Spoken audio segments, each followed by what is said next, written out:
Happy day. Hope you're all having a wonderful start to your day. It is beautiful here. A little cloudy, but gorgeous blue skies. And it's actually on the warmer side. Don't need a blanket jacket. Yeah, today.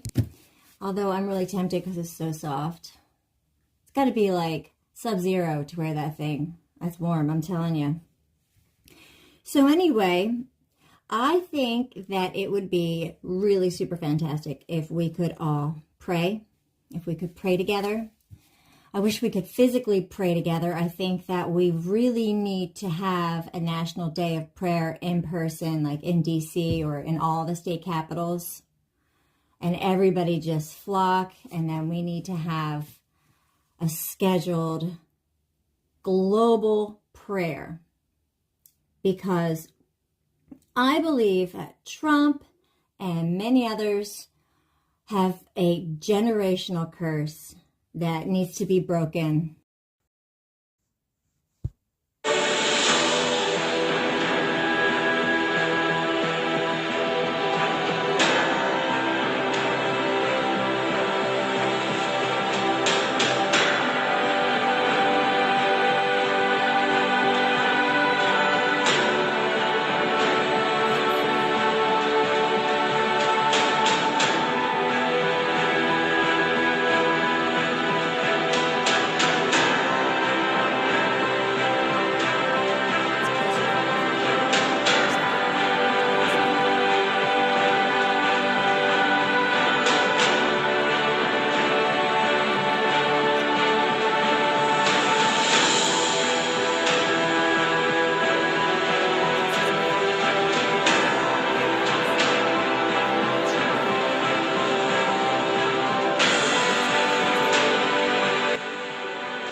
I don't know.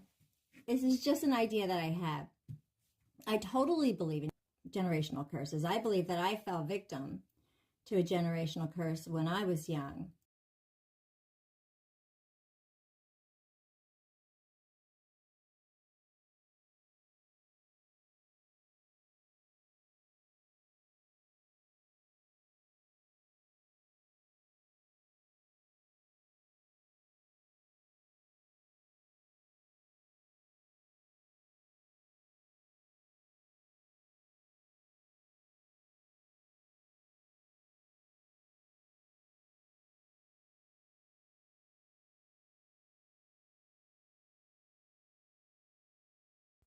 If babies, children are neglected, they're going to have a certain view of the world and they're going to pick up certain tendencies, and narcissism is one, as is poor impulse control.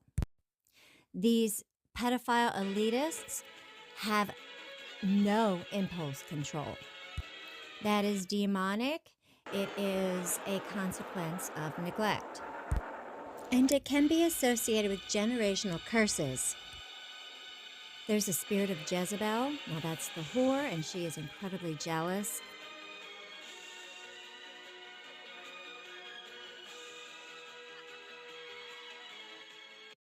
It just makes me wonder how. And the only thing that makes sense to me is a spirit that's a generational curse. Because children are so pure and innocent. And what if that's what we're seeing here in Trump? I mean, all the signs point to it. Look at his granddaddy's history. It's like the same person living multiple lives. It's wild. And yeah, I understand, like, they teach that, they pass that along, but like, what if it's more than that? And he needs us to pray over him like nobody's ever prayed over him before.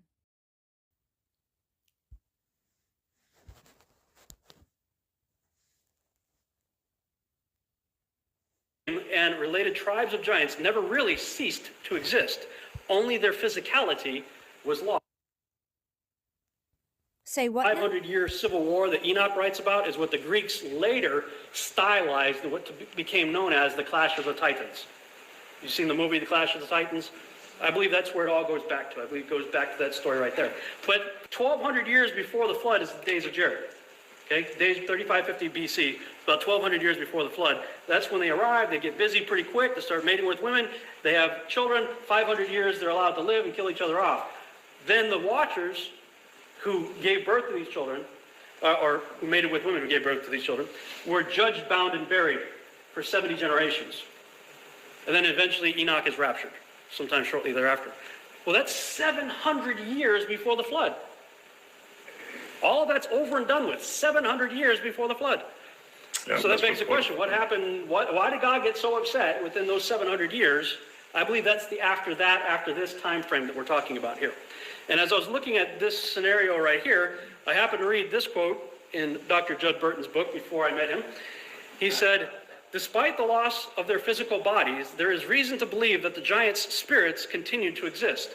In this state, they were and are demonic entities. Like other sentient creatures, they have an eternal spirit at their essence. Therefore, the Nephilim and related tribes of giants never really ceased to exist. Only their physicality was lost. And I agree with that 100%. The book of Enoch tells you point blank that the demons or the wandering or the evil spirits were the disembodied spirits of the Nephilim that were killed. So when you have the clash of the Titans, those first generation Nephilim, however many there were, when they were killed off in the Civil War, their spirits went out and became wandering spirits. They lost their physicality. They're looking for bodies again. So what happened next? I believe they started this process of the genetic manipulation that we read about in Joshua 4:18 and Jubilees 7:24. They started to create host bodies for their spirits to go into. We learned from Paul that there's one flesh for birds, one for animal, one for humans. You read that quote, I think it's in 1st or 2nd Corinthians, where he's talking about that. When Genesis talks about God breathed into Adam's nostrils and he became a living soul, the Hebrew word there is nephesh. It's the same word used for the living creatures when he's making the animals. It is my opinion that God has a God-prescribed nephesh for a bird, for a dog, for a cat, for lizards, fish, and humans.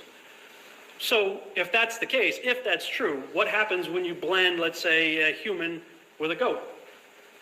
There's no God-prescribed nephesh for a human goat, for a satyr. So in my opinion, what you end up with is you've created a host body that is fit for a disembodied spirit to go ahead and get into. And those animal-human chimera may have been similar in characteristics to their fathers. Like reproduces after like, right? Judd talked about Azazel. Azazel's traditionally associated with the goat. So it is my opinion that the satyrs were later representation or manifestations of host bodies for the like spirit of the Azazel human Nephilim.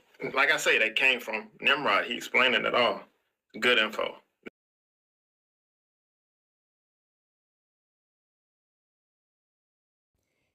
And then there's the Minotaur and Moloch.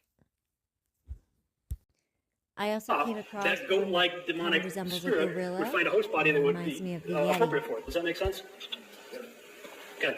I've got dinosaurs down there, T-Rex and whatnot. It is my opinion that the herbivore class dinosaurs were probably created by God, but perhaps the Velociraptor T-Rex type characters may have been part of that genetic manipulation of existing lizards to create creatures that had only evil continual and violence, and that's not a very pleasant creature, right? You see Jurassic Park? When they first get there and they see the apatosauruses and stuff out there, wow, that's wonderful, that's beautiful. Then all of a sudden, T-Rex comes through and the Velociraptors. Well, we see in the text that there was violence, terrible violence. So it's my opinion that genetic manipulation took place of lizards there, and that all of this took place in the last 120 years leading up to the flood, which is what I believe Genesis 6:3 is really referring to. Genesis 6:3, I think, is overlooked a lot of times, where it says that my spirit will no longer dwell with man, for he is flesh, and his days should be 120 years. Well, he's flesh since Adam. So what's he talking about there? I believe that he created our bodies as a temple for who? The Holy Spirit, right? He created us in his image and likeness. We are in the image and likeness of God. We are, if I can use this term, a host body, right, for his spirit to indwell, right? We are the temple of the Holy Ghost. Well, if you corrupt this temple, God says, I ain't going to hang out with you. If you start genetically manipulating your body such that you corrupt the temple that's in my likeness, I'm not going to hang out with you anymore. I believe Genesis 6:3 is the warning. He's sending up a flare saying, hey, all this genetic manipulation you guys are doing, you better knock it off, because if you keep it up, I'm not going to be able to dwell with it. Now y'all see where the human beings who's born who don't want to be what they was born to be, and they take it upon themselves to become a TRA. I ain't gonna say it. There is a witch who is associated with transgender. I believe it's Ishtar. When she's turned into a siren, I believe that she can, like... Michael took away her beauty, and he may have taken away her femininity as well. Did you know that the... And I think the transhumanism that we see today is nothing new under the sun. What has been done will be done again. I think that that's what we're seeing take place. And I believe it was taking place in the latter 120 years leading up to the flood. As I was contemplating these things, I happen to have these two books sitting on my desk, arranged in this order. Doug Hamp's book, Corrupting the Image, on the left, and Tom and Nita Horn's book, Forbidden Gates, on the right. And I looked at that and I thought, wow, what if that's the formula? What if corrupting the image that God created and called good and very good leads to opening forbidden gates that brings about the creation of Nephilim? Everybody likes to use the definition of Nephal, or from Nephilim comes from Nephal, to meaning to fall. But as we see in Strong's 5307, it has a number of other meanings besides just to fall. I think all of them are appropriate. I think when we think of the term to fall, that's a reference to something being corrupted and falling from its original state that God called good. When you corrupt that, you've fallen from that state. As I was thinking about that, I happened to go out and see the movie Spider-Man, one of the more recent ones that came out, where the main bad guy was the Lizard, who was a scientist who had lost his arm, and he was doing experiments. Why is it that you could cut the tail off of the lizard and it grows back? What is the genetic code that allows limb regeneration? So he's experimenting. He cuts off legs of mice and stuff, starts injecting them with lizard DNA, and eventually he gets a viable subject. The leg grows back. Aha, I've got it figured out. Awesome. So he injects his stump with this concoction, and what do you know? His arm grows back. Yay, that's awesome, but he had an unfortunate side effect. He became a giant lizard creature who had only evil continually in his heart and mind. He started out as a good guy. You see what I'm saying here? I think that's the reason why we have the text that Pastor Dan read earlier in Genesis, I believe it's 6:5, if I remember right, where it talks about men had only evil continually in their hearts and minds. And I started thinking about that. I mean, there have been a lot of people in history that have been evil people who have done evil things. I mean, the Nazis did some pretty horrific things, right? But I'm sure they still had tender moments with their children and with their spouse, even though they did terrible things. So I started to think, what is it going to make only evil continually? If I'm a biblical literalist and take that literally, I believe it was this act of genetic manipulation, where they started doing things and they had no idea what the byproduct of it would be. And maybe it was progressive, because I would imagine it was probably seductive to do this transhumanist thing. I mean, wouldn't you like to see like an eagle, run like a cheetah, have the radar of a bat or the sonar of a dolphin? Wolverine! I mean, come on. Well, but if you didn't know that was the price, the sales pitch is wonderful, but, what happens after 25,000 miles? I mean, and I believe that carried over into the post-flood return of the Nephilim. And I believe Moses, the same guy who wrote Genesis 6:4, tells us exactly how that happened. Again, I like timelines. This is a larger timeline that I created, showing the 350 post-flood years of Noah's life, looking at the text, where did the Nephilim come from? Looking at Genesis 9:18, I'm sorry, but in my opinion, this is a smoking gun that obliterates the multiple incursion idea. It says in Genesis 9:18 and 19, and the sons of Noah that went forth of the ark were Shem, Ham, and Japheth. And oh, by the way, Ham is the father of Canaan. Why did he put that there? He just decided to insert something there. Okay. Oh, and Ham fathered a lot of people. So why did he just single out all this, why did he put that there? This is before the Table of Nations in Genesis chapter 10. So he just says, oh, by the way, Ham fathered Canaan. Well, I'm not going to go there, but I don't think that that's the case. I don't think he did anything with his dad. The nakedness of the father, if you read, I believe it's Leviticus 16 or somewhere thereabouts, it's a phrase, it's a reference to the wife, actually, of the husband. In other words, Yeah, he actually slept with one of the wives. That's what it meant. Not that he saw his wife or touched Noah. No, he slept with one of his wives, Ham. That's why he cursed Canaan. He couldn't curse Ham because Ham was blessed. He came from Noah. So he had to curse his son, which is Canaan, and their bloodline. You know what I mean? so it appears that he may have done, possibly, there's a lot of speculation on it. But apart from whatever the act were, I know it's very suggested. But Canaan is the one who was mentioned in Noah's prophecy of the curse and the judgment. It's not even Ham. That's right. It's Canaan. Right. The one who's Right. mentioned. Absolutely right. Whatever, the focus becomes that, as well as when Abraham mentioned, is led to the land of Canaan. Correct. So, Yeah, and that's important to point out that that curse was not on Ham. The curse was on Canaan. And pretty much everybody who studies the subject of the Nephilim would admit that the Canaanites were Nephilim. That's why we see constant references throughout the Torah and the book of Joshua where God is telling the Israelites to utterly destroy these people, including the women and the children, in some cases even the animals and stuff. Wipe out everything.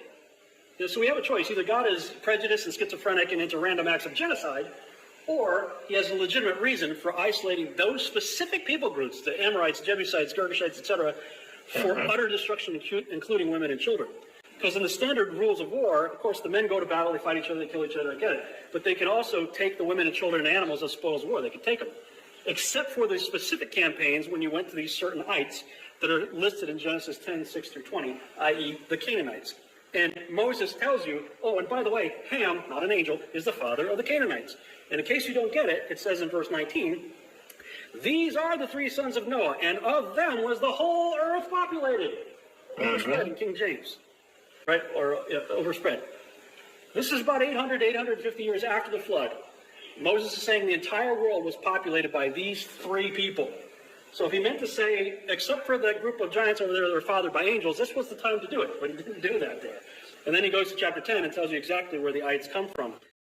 A year ago, and the demon looks around in the room, and he's trying to get in everybody's head. And he looks around and he said, there's lust in this room. I can smell it. I'd love to talk about that right now. Oh, I bet you would. We're going to get to generational curse real quick. I just want to preface this. Cheating. It could violence, be anything. divorce. You know, Fill in your blank, yeah. mom was addicted to crack, son was addicted to crack, daughter's addicted, you know what I mean? And so you see this everywhere. Yeah. And yeah, so I am curious. I mean, so you think this is from a spiritual aspect? Well, yes and no. There's basically three types of curses. We'll get in later into the preternatural. There's preternatural cursing, which is a mockery of the sacraments and sacramental system of the liturgical sacramental system of the Catholic faith. And so there's rituals that they do that invoke preternatural entities, which we would call demons. There's natural, preternatural, and generational will be the three broad stroke types. It's like saying there's three types of sailors, there's three types of Marines, whatever. They all wear the same uniform, but they have a different MOS. Mm-hmm. The natural curses is they have no efficacy. Somebody says Sean Ryan's a jerk, gives you the finger. Somebody tells you you're number one. My wife says I'm a terrible driver. I drive like I'm still flying a helicopter, she says. So I get told I'm number one a lot. So there's no agency, there's no supernatural agency in that, or preternatural agency. So natural curses. But then you have this third category of generational, and we have to think of generational in the sense of inherited. I just met my first billionaire a couple of weeks ago on a podcast, really nice lady. And so inherited as in inherited wealth, so it's something that travels down the family line as part of the inheritance. Mm-hmm. And curse, not in the active agency curse like witches and other things doing curses that are actively invoking foreign, deities or demons, but it's curse is the absence of the protection and provision that comes with blessing. And so when Jesus, for example, in the Sea of Tiberias, this is what Pope Benedict likened it to, the authority structure of governance. If you have an office, whether it's head of household, as like you and I, as a husband and a father, or a priest, or a pastor, or head of an organization like this organization, you have an obligation with that office to provide and to protect. And so the two ends of the authority structure are provision and protection. Just like Jesus at the Sea of Tiberias, do you love me? Feed my lambs, tend my sheep. So telling Peter and the church, but it also applies to us. And so to feed, to provide, and to tend, to protect. And when someone commits a grave sin in the familial construct that abuses that authority, particularly we see it in cases of incest, in case of possession where the incest was involved, which is particularly egregious, then that family construct now lacks the provision and the protection that comes with blessing. And so there's a lot of debate, and I'm trying to engage the debate. There's some will say, no, God doesn't mean that anymore. When he said at Sinai, when he gave the law, I will visit the sins of the father upon the children, right, to the third and fourth generation. And what's interesting in that visit, you hear that language. It's like after the show, you hear that I'm bad-mouthing you, and you're going to say, I'm going to have to go pay old Dan a little visit. It isn't like I'm going to go visit with you. It's to exact a penalty, a punishment, make satisfaction. And so in the familial construct, because the children, this is St. Thomas Aquinas, because the children are part of the natural goods of the father, property of the father, the sins of the father, the punishment of the father can fall upon the children. So there's two punishments for sin: the spiritual punishment and the natural punishment. So the spiritual punishment, you and you alone pay for your sins. You alone pay for them. But that's the spiritual punishment. The spiritual. Okay. The spiritual. The effect of the punishment can pass down to the children in that generation. It's inherited in that sense. And we know that logically, a truck driver stops on his way home and stops over at the Dewdrop Inn, and he has a couple Boilermakers, and he gets his drink on, drives home, and then commits vehicular homicide. He alone goes to jail for that sin. He alone is punished for that sin. But he loses his CDL. He's no longer living at home. Mom now has to go to work to provide. He's not providing, and he's not there to protect them. That is what the biblical understanding of curse is. It's the privation of the protection and the provision that comes with blessing. Okay. The effect of the sin itself, that's where the misconception is. The sin itself doesn't pass down, but the effect of the sin. Oftentimes it's repeated though, because the children do have, and there is some sins are just copied. So this isn't necessarily some type of a demon or evil entity attached to your genome. Yes and no. The church fathers, some of the and some of the reaction. It's a reaction to an action. It's that you didn't do. It's not deterministic, but the effect of the sin carries down. And to purify the family of the sin, God allows a demon or an angel to punish the sin. And the father sits in jail for his truck driving incident, his drunk driving incident, and he sees his children suffer, and in that does penance. And the children suffer for the sins of the father and offer their suffering up for the father to break it. So it's the effect of the sin and not the sin itself. The sin itself, because we don't generate a sin in our children. We only generate original sin that we're all born under, right? Even original sin is a privation of the blessing and protection that comes with that original man had. Well, I have a question though. I mean, so if I commit a sin and I'm punished for that sin, and that the reaction for the punishment of that sin carries down to my kids. I mean, and that is part of my punishment, correct? Part of my punishment is to have to sit there and watch the effects of my sins. Yeah, sin. There's a affect my family, right? And so that's going to get carried down to that innocent kid. And then that innocent kid is going to act the exact same way because of the example that was set by his father. Yeah, so there's always the interplay between nature and nurture, and raising children. Some sins are going to be imitated because they see the father and they compound the father's wickedness. But we're talking about something different here. Here we're talking talking about the sin itself and the effect of the sin, and so the spiritual and the temporal effect, and that even sins that have been made satisfaction for still have a temporal effect. So on the way out, I get upset and I get mad and I smash up one of the cars, and break the windows. I'm upset about something. Sean was disrespectful to me, and I break the windows in your car, right? And you're a good dude. You're a good Christian man, and all right, I come back, I drive back, say, hey, Sean, I'm really sorry. I broke the windows in your car. Shake my hand, I forgive you, right? I get back in my car, I start to drive away, but you're going to say, hey, whoa. Hey, Dan, get your checkbook out. Someone's got to replace the windows. So that's the effect of the sin, means the satisfaction needs to be made, and it can be made at times, not always. It's not deterministic. And you're getting into in curses and Freemasonic cursing is other things. Sometimes it isn't deterministic, meaning it isn't if this happens, then this will happen. If you do this, this will happen. It's all under God's providence. God wants satisfaction made for those sins. When we see people that are possessed, for example, that come to the church for help, we don't look at it as the God is asking this person to be Christ, to be Jesus.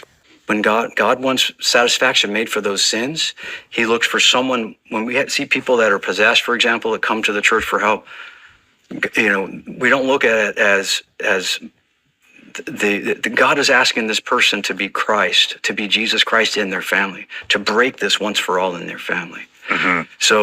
So in the satanic families, but that's really kind of a different thing. You're getting into a whole different category. The average person on this topic of an inherited guilt, that's the technical term in the early church fathers. St. Augustine really hammered this out when he hammered out the doctrine of the original sin that we inherit, not necessarily an active poisoning, but also a privation of the original goods that God bestowed on man in his image and likeness. Okay. And so we inherit original sin, but all sin's going to follow that pattern. All sin follows that same pattern. And the effect of that was separation from God, right? They get dispelled from the garden. And then the effect on the children. Cain kills Abel. The two sons of Adam, the oldest son kills the second son. And so we see the physical effect of the original sin. The spiritual effect, in the sense they're separated from God completely, but then the effect rolls into the family. David, pattern with King David, the same thing. He commits a grave sin with Bathsheba. The child of that union dies, and a ripple effect falls down into his family. He does penance. God blesses the family. Okay. Does that make sense? Yeah. That makes sense. It's and the angels, whether it's a fallen angel, St. Bonaventure says that God allowed demons to afflict us. St. Bonaventure, a good doctor of the church, says to punish sin, to rebuke the sinner, to educate us, and to glorify God. So when we battle these things, these garbages in our family, then sin is being punished. The effect of that sin, the temporal effect, the windows are being paid for, so to speak. God is getting, we're getting educated. Hey, when I have to control my this or that, I have to become holier in my Christian life. He's rebuking us. God is showing us, hey, you're messing with some things that you should not mess with, and he's rebuked us to bring us back to the way of truth, and then ultimately God is being glorified when we conquer this sin, this vice, this demon that is afflicting our family by God's allowance to punish sin, or we invited it in. Then God is glorified. For what you're talking about, how do they know what to break? Yeah, how do they know what cycle, what curse to break? Yeah, I might not even realize they're in one. Right. We recognize patterns in our families. Again, you're just a repurposed operator, and I'm just a repurposed Calf Scout, and we all seem to recognize patterns. Jesus gave us what really stuck in my craw, besides seeing possessed children, and as part of our caseload, was, I think it's Mark chapter 9. Jesus comes down the mountain.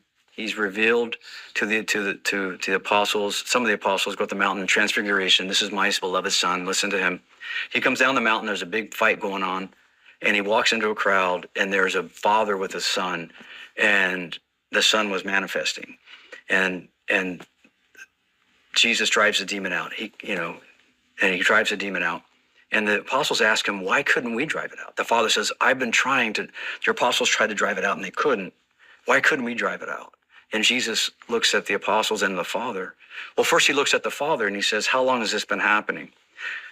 The Greek is expaidiothon, which means an emphatic from infancy or child, the youngest childhood, ab infancia, from infancy in Latin is the Latin translation. From his infancy, from early childhood, he's been possessed by a demon. Why couldn't we drive it out? He said this type can only come out. This Janos, we get the word generation or type, can only be driven out through prayer and fasting. And some biblical some versions use other manuscripts that don't have the word fasting. It's a debated clause. It was in St. Augustine, St. Jerome, the Douay Rheims, the Latin Vulgate. Most translations still carry it, depending on which manuscript they're using, prayer and fasting. So certain types. So there's going to have to be a prayerful element and an engagement bodily, because the punishment often fits the crime. And so if that spirit is a spirit of infidelity or impurity, then you have to militate against that with purity, chastity, perhaps celibacy for a time to break that. I was in a session about a year ago, and the demon looks around in the room and he's just trying to get in. He just tries, just like, how it works. It's all psyops, and he's trying to get in everybody's head. And he looks around and he said, there's lust in this room. I can smell it, So he's given us. Now, if he's only speaking because God's making him give us information, everybody was like, oh my gosh, is it you? Is it you? It's not me, You know what I mean? He's just trying to get in our heads. Who farted? Like, exactly. That's what he's just trying to get in the head. But he's telling us two things. He's revealing something that we have to. This team, in union with this priest, we're going to have to do more fasting if we want to help this person.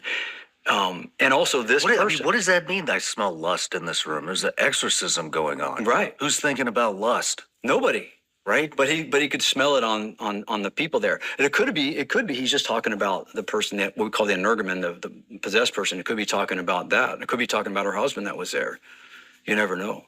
But he could just be making stuff up just to try to get in our heads. Yeah. But if he said it, okay, then it's because God forced it out of him. So are you saying that you would need an exorcist or somebody to tell you what penance is for the sin that your father committed? No. You look at the defect, and I put it in the Liber Christo Manual book. I cite in that a modern psychologist that says if you can name it, you can tame it. Talking about the human emotions, if you can name the emotion of anger, of depression, of shame, you can begin to tame it in modern psychology. Okay, and this woman handed her daughter a $10 million jade necklace.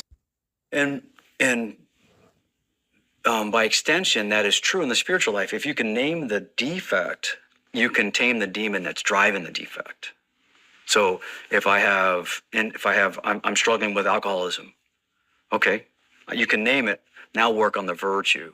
What's the opposite virtue of that? So in this case, the demon calls out lust, calls the team out, calls somebody out. Who knows? Okay, good. Then we all need to do more. We all need to shore up our interior lives. Everybody here needs to do some acts of penance. And whoever the energumen, the possessed woman, is dealing with lust, or if that's the entry point, normally he's giving you something on his holding point, his entry point.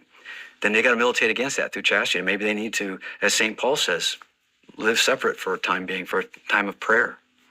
And so that bodily engagement. So it isn't just, I'm just going to, the name of Jesus has been driving demons out from the beginning, but this type only comes out through prayer and fasting. And he was talking to, some of the church fathers say he's talking to the apostles. Hey, you guys are slacking.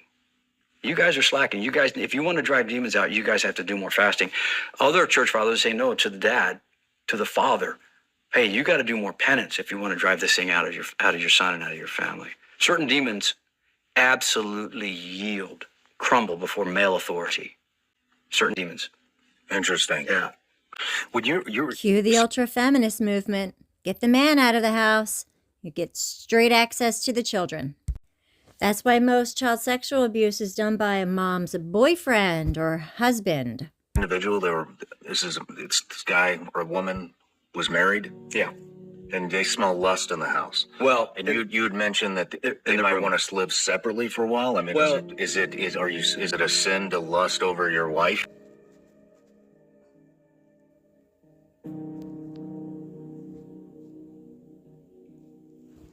Matthew 5:28, but I say to you that everyone who looks at a woman with lustful intent has already committed adultery with her in his heart.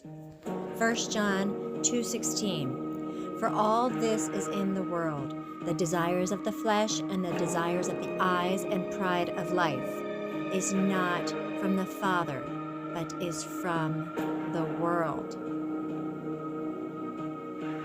All of it.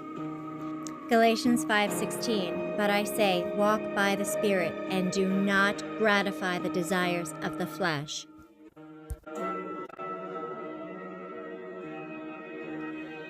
Colossians 3:5, put to death, therefore, what is earthly in you, sexual immorality, impurity, passion, evil desire, and covetousness, which is idolatry.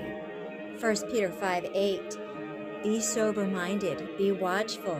Your adversary, the devil, prowls around like a roaring lion, seeking someone to devour. 2 Timothy 2:22, so flee youthful passions and pursue righteousness, faith, love, and peace, along with those who call on the Lord from a pure heart. And that is how we are going to come together. Let's get this date figured out for a national town hall. I'm going to put the last weekend of April out there. It's usually a gorgeous, beautiful weekend, and people are usually out and about anyway and in good spirits. So let's get it started. I'm going to create just a separate video just about the town halls and how to set it up and how many volunteers you'll need and what kind of materials and what have you. Marital embrace, it needs to be pure.